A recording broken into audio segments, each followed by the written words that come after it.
The two exercises I'll be going over today are the barbell bench, the barbell chest bench press, and the dumbbell incline chest press. Now with the bench press, we would start with out here on the floor. We'll pretend this is our bench. And when we're doing this with our client, we're obviously going to want to hand them the bar, and the motion would look something like this. Down, going around this area of the chest, kind of the mid tier, and then once it's there, back up, down, back up. And with this, you would breathe in on the way down, and then breathe out on the way up.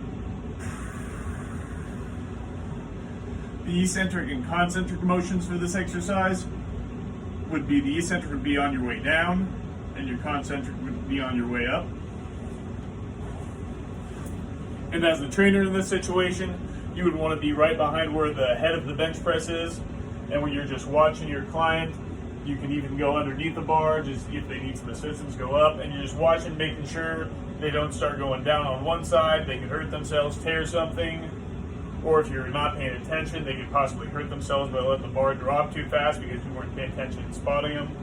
You also got to be careful. You got to make sure you want to put bands or clips at the end of your barbell, just so you can make sure if they do start swaying a little bit, the weights aren't going to fall off and create some bigger emergency or hurt somebody else. And some progressions and regressions for that would be, progression would be you would start doing, you could maybe add bands and possibly do chains, something of that. And a regression for that is just using a medicine ball and just working on that. If they can't quite get the bench press yet, just using a medicine ball while they're on the bench. Same, everything looks the same, they just have a medicine ball. That would work as well.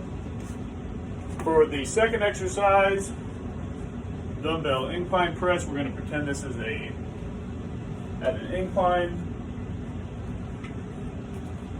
And you'd want to be somewhere in like this kind of motion, and you would hand your client the dumbbells, and then it would look something like this.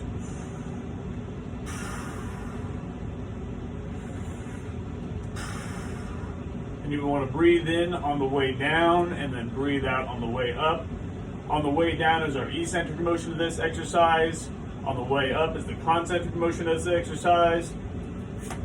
And with this, for the trainer position, you would want to be behind your client right here and just obviously hand them the dumbbells. And then if they need some help, you can kind of push up on them, raise up, maybe even grab their wrists. And then if they start failing, if you can kind of hold them, if they can get one of them to hold it, you can take one dumbbell out or put one, or you can assist them in safely dropping them to the sides. One of the concerns you might have is you might want to do this in an area where you're kind of alone in case that scenario does happen.